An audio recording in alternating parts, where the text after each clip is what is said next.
Hey everyone, welcome to the blow dry video. This has been long awaited, mostly because I had to wash my hair. I didn't feel like doing that, so here we are.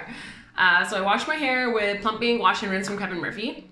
That is to Plumping Wash and Rinse, create the best environment for your hair to grow thicker, longer, stronger, and keep it out of the shedding phase. So if you're wanting to just keep the density of your hair or increase the density of your hair or have it grow faster, whatever, use that. So what I like to do is start off with my wet brush. Comb it all out. So the wet brush, the nice thing is that it's safe as combing but fast as brushing, because the bristles don't, they're not stiff, so they kind of give a little bit of bend so it doesn't snap your hair when you're combing knots out. I found this, oh my god, before this I had to hit brush hair. When it's wet you're supposed to use a comb because it's in its most fragile state. So it takes forever, especially when my hair was long, to like just brush my fucking hair out. And then I take all the extra hairs out of my brush. Now I got a good slick back look going on. So then you want to add in your whatever hair product you're going to use. I'm obsessed with Kevin Murphy Anti-Gravity. Also, it matches my turtleneck number 3. Perfect. I like it. I don't like really dirty feeling hair or like anything grimy personally, but I know a lot of people do. So if you do like that, do it up, man. So I'm gonna put in Anti-Gravity roots to ends. So when I put product in, I am lifting my hair up like I showed before. And like you're using product like it's meant to be used. You're not saving it for a rainy day. You know, it's not doing any good in the bottle. And it's such a fine mist, it's not like you're gonna run out of it anytime soon. So get it everywhere. And then your insurance for making sure like product gets everywhere is always to comb through, if you are gonna be styling straight, curly is a different story. You wanna comb through all your product just to ensure it gets on all the strands evenly. So I'm basically explaining to you guys what I do to other people and myself, but I feel like a lot of people don't explain what they're doing. And when you're not being explained to what's actually being done and why it's being done, it doesn't seem like a necessary step. Having a good style is the accumulation of all the little steps that nobody really wants to do, but you gotta. So then I'm gonna figure out like which way am I parting my hair today. Also with that, there's no hard and fast rule that, oh, I have a cowlick, my hair can only go one way. Look at this hairline. I got cowlicks all over the damn place. I part my hair, I switch it up every time I wash my hair. There's no hard and fast rule. The problem is when people part their hair one way for a very long time, say wear like a part of this way forever, this hairline starts to recede. Then you have this like whack ass crooked hairline. So always, and if that is already happening to you, switch your hairline, switch your part, give that side of your hairline a break until those hairs start coming back, and they will start coming back. They just have too much exposure to the elements. Okay, you wanna go this way? Let's do this way. So this is how I find my natural parting too. I'll like brush it back and like you can see the natural parting is starting to happen. If I want more of a pronounced deeper side part, I'll go with this one. Rarely do I do a center part, and people who know me know the reason why. Because I feel like growing up as an Indian girl, my mom never did it to me, but she did to my sisters. They had a really hard center part, and it's a very bold, aggressive part. And even as a child, I was like, side pony, I don't want fucking nothing down the middle. So I think from a young age, I knew what was up. But yeah, I feel like a center part is a very bold part. It does look good on a lot of people. And I've done it a couple times, but I feel like my makeup has to be on point. My outfit has to be on point. I have to be in a good mood. I can't be bloated. A whole array of things comes into me wearing a middle part. So anyways, I'm like side parting. So this is how you're gonna blow dry your hair. Nozzle on, high heat, high air. You can't do this technique without the nozzle. You'll burn your hand. So I used to also throw my nozzles away before I started doing hair. I was like, I don't need this piece of plastic. Yes, you do. So what we're gonna do is we're gonna start on the crown of our head. Our fingers are gonna go in, like if you're sitting, I find sitting is easiest. So you're gonna put your fingers in loose and then you're gonna pinch on the way out. So you're like really stretching the root all the way up. The whole purpose of this is that you wanna blow dry your roots where they don't wanna go. Most people's hair, you can't see the back of your head usually, but like everyone's hair kind of grows in some kind of direction of a whirl. Clockwise, counterclockwise, whatever. But in general, this part of your hair usually grows forward, this grows forward, and this kind of grows like sideways. So if you want to have the most lift in your root, you need to pull your hair the opposite direction that it wants to go. And then when you let go, it's not like you're gonna have this like gigantic mohawk or anything. And then when you let go, it's gonna fall back to its natural fall, but just have a little bit of lift in the roots. That's also the foundation of any style as well. If you do a whole style and you're like, oh, my roots, it doesn't matter how much back comb, how much hairspray, whatever you put in, it's not gonna last unless your roots are already lifted up off your scalp. And especially for fine hair, we have lazy hair and it literally needs to be scraped up off our scalp. So let's do it, okay? So I'm gonna do the front section. I'll just show it all, whatever. I have yet to figure out how to edit, cut, and fast forward. So I'm starting in the back.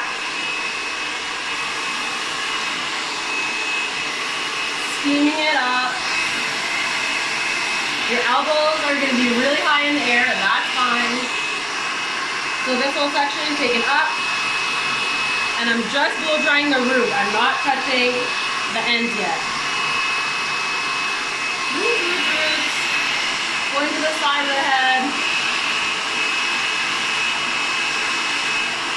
And this is all coming all the way back to my crown, as if there's a string hanging from the crown of my head. And like all this is being directed towards there. It might not reach all the way towards there, but at least the direction is going there.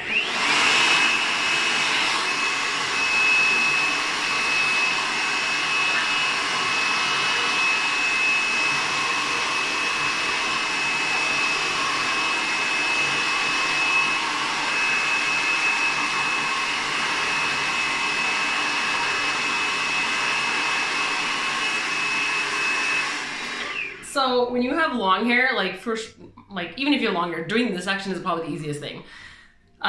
Doing the back, that's why I say to sit, it's easier. Then you can lean back. This is not a flattering angle. You can lean back, tilt your head back, grab the back of your head and pull all this stuff up. And that's gonna give you height in your crown. Basically anything below that, like one, I don't have any hair there, but like if you have long hair, gravity's gonna take over. You don't need to worry about the root direction in the nape of your neck. But if you are like, I want to do it the whole thing, then you can flip your head upside down when you're at the back of your head and pull all those roots up. Blow drying your hair upside down right from the get-go, and you're like, oh, I look like a maniac. Well, if you blow dry like a maniac, you're gonna look like a maniac. I tell clients that all the time. So if you blow dry with attention, with purpose, it makes the rest of your style way easier. So now we're gonna do the back.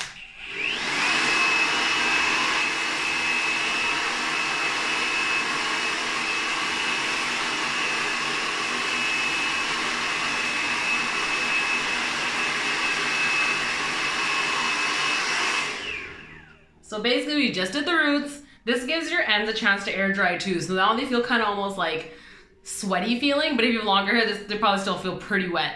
So then you can go in and just rough dry your ends, but that still doesn't mean that your airflow of your blow dryer is gonna go against your hairstyle. What I mean by that is like your hair grows down this way. If you put the air this way and it's going like this, it's gonna create all that frizz and maniac hair, and we don't want that. So even when you're gonna rough dry your ends, you still want the air coming down. Like my ends are still pretty wet too, so. La la la. So say you have like really curly hair and you want to stretch it out. When you're at this step, like your hands are your best tools. So when you're at this step and you have really curly hair, it's like waves like right to the root. When you stretch out your root, that's gonna stretch out all the curl in your root. So and then you're like, oh, I want the on my ends stretched out too. So when you're doing your ends, you grab your hair and you pull. Like if I let my neck go, like I'm pulling pretty hard. And you can steam your roots down like this too. They never touch, it just parallel all the way. So like this.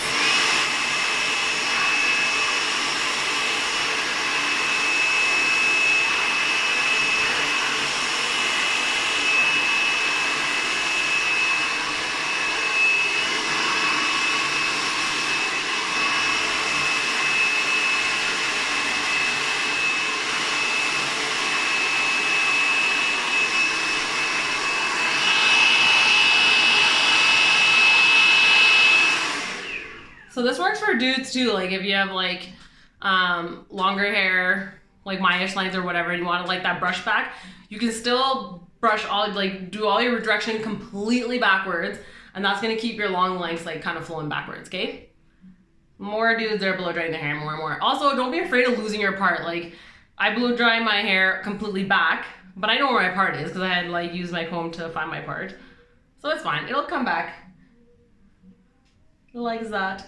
So then, I'm not an advocate for a flat iron because If you have to, I get it, you have to, right? But the only people that really have to are people that they just have like that fluffy texture and like nothing really makes it calm down. But if you blow dry still with a brush properly, 80% of the fluff can still come down. So if you need to touch up with a flat iron, that's fine. But your main, like your main styler should not be a flat iron. That's how you fuck your hair up. So even if you have long hair, you're gonna like go like this. That's how I used to do it when my hair was long. I split it down the middle. I take, oh my God, that's embarrassing. Anyway, so then you split it down the middle. You take your flat brush, so it could be a paddle brush, whatever. I like this brush because it's like a combo brush. So it's board bristle and it has plastic bristles. So if you have thicker hair, it kind of gets through the density of your hair, and then the board bristle really stretches out the strand. It gets rid of any kind of like static frizz and gives it a lot of shine. So a natural bristle brush is always better because it gives you shine and gets rid of all your static and stuff like that. So your hair is split in the middle. Same thing if you have long hair. I tip my edge to the side. I scoop my hair up with my brush. And then I'm just gonna go down like this. Like they're not touching, they're parallel. You're basically steaming your hair all the way down. And then you're not gonna stop until the last strand gets out of the last bristle. So it's a slower movement, but like you're steaming all like the moisture out of your hair and then all of the any kind of like kinks that are left. It looks like this.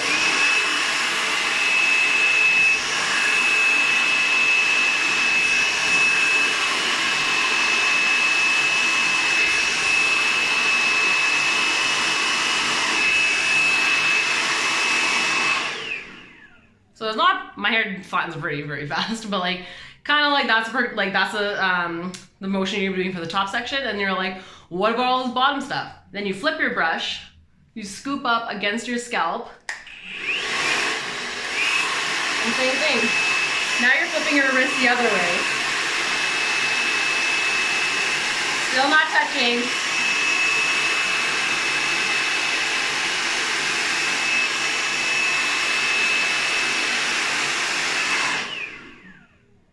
And then you give a little brush with your hands. So even when your hair is long, even my hair was like long, it was like down here. I did the exact same thing. It just, your brush stroke's gonna be obviously longer. You just keep going all the way, straight. And I will say that when you flip doing the underneath, you kind of run the risk of the heat hitting your hand a little bit, but it's not bad. Look at there's a little bit of kink there. So grab this guy.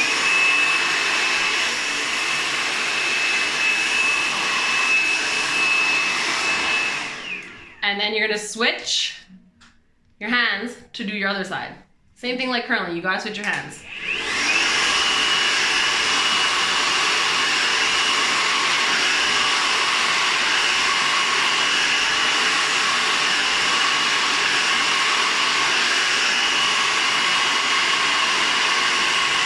So I will say, because I burnt my hand a little bit, if you start burning your hand, it's probably because you're holding a brush like this, and my hand naturally goes there anyways, so just bring your hand down, it'll like burn it less. Also the side you part too, obviously there's more hair on this side, so sometimes you might need to do like one section and do the underneath and then do the top.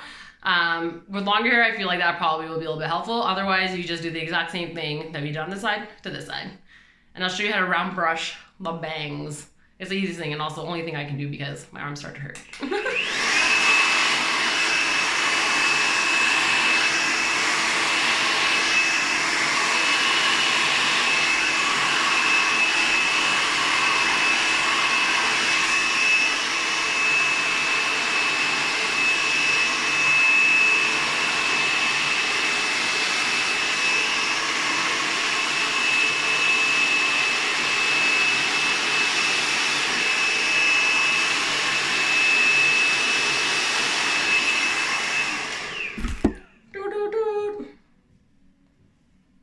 Okay, so I left my bang section because I wanted to show you guys how to round brush it.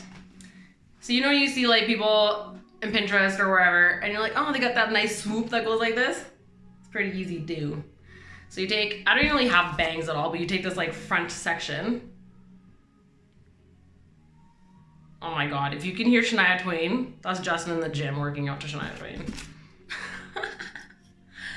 So then you're gonna brush it up. So I'm using a pretty big round brush, and these are all natural bristles. This is the Kevin Murphy brush.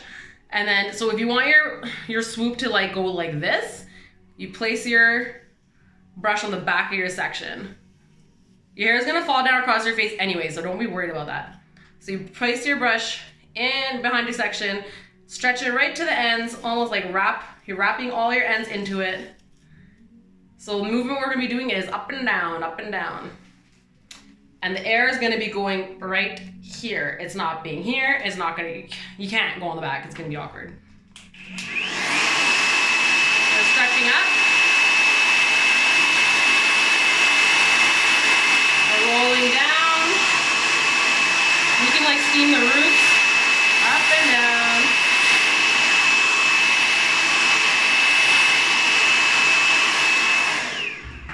Let it cool in the brush like this. So then you can bring the brush down, unravel it. You're not pulling the curl out, you're just unraveling it. And I like to put the brush back on the back of the section and guide. Now you can kind of stretch it on, guide the hair to the side. Hot damn.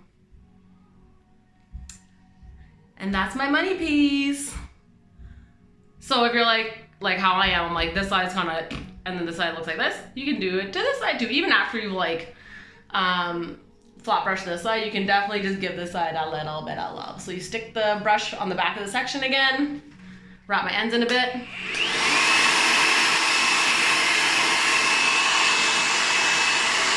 Roll your brush. Let it cool for a sec. Put your blow dryer down. And then you're also just gonna guide it this way. Just give it a little bit of bend. Oh my God, I totally hit myself in the face. So then once this is cooled down, which is pretty cool, then you can kind of run your fingers through it. And it'll give you a little bit more of this kind of finish. And that's how you blow dry your hair straight with no flat iron. If you do need to use a flat iron, you can quickly boop, boop, boop, do the ends, but like, man, majority of people that I see, as long as you can get the tension with your fingers, which at first is gonna be hard because your fingers, this motion, like these muscles aren't that strong yet because that's not a normal motion for people to do. But as you like put your fingers in loose and stretch and pinch on the way out, slowly those muscles are gonna get stronger and you're gonna be able to pinch the shit out of your hair and not one strand is gonna get through this. And then as you're able to stretch your hair with your hands, you very little use for a flat iron. All you need is a brush. It's not faster than flat ironing your hair. It's just doing something different for the same amount of time. But your hair is gonna thank you because you're not sucking the living daylights out of your hair. Like when you flat iron your hair is a cylinder, right? You clamp it with a flat iron and you make that cylinder like squished into, it's flat then. And all the cuticles that were kind of rounded and holding the cylinder together are now fraying out. And what happens then? Color slips out, moisture slips out, dryness goes in, and that's when you get all those like frayed bits. And in the initial style, you're like, yeah, oh, my hair's so shiny and fantastic after I flat iron. But actually, you're really like drying the fuck out of your hair. And especially if you're a blonde, when you're using heat style like that, you're changing the color of your blonde. And also your hair is already chemically damaged and are adding a mechanical damage to it. So the next time you go in for a lightening service, they're gonna be like, what the fuck did you do to your hair? And especially this stuff is so fragile already, and you're blonde and you're using a flat iron, it's not good. So if you can stretch, most people can, like me too. Like I get curlies in here too, but I can stretch it out with my hands. The people that can't, I would say is maybe 5% of people that have that really kinky curly and need that heat to straighten it out. Other than that, if you're a 95%, then you can stretch it out with your hands and your hair is gonna thank you for it. And you're gonna keep all the density of your hair and you keep the air in your hair. A lot of people are like, oh, I don't like when my hair is like that fluffy. I'm like, it's not fluffy, that's body, that's in. Having that really stick straight hair is not in anymore. Like having that some imperfections in your hair, having a little bit of movement, having some like, yeah, just that day one fluffy, it's fine. And then day two hair after a blow dry is the best hair. So I feel like everyone should just, in this quarantine time, wrap up your flat iron, literally put it out of sight, out of mind, give it to your husband, your boyfriend, someone, So they know where it is and you don't know where it is, and you're forced to use your hands because your hands are your best tools and it's gonna give you the best hair. Right? I think, yeah, next video will probably be a little bit about postpartum hair loss. I know a lot of people go through it, so I'll be touching on that. And what turtleneck will I be wearing tomorrow? See you later.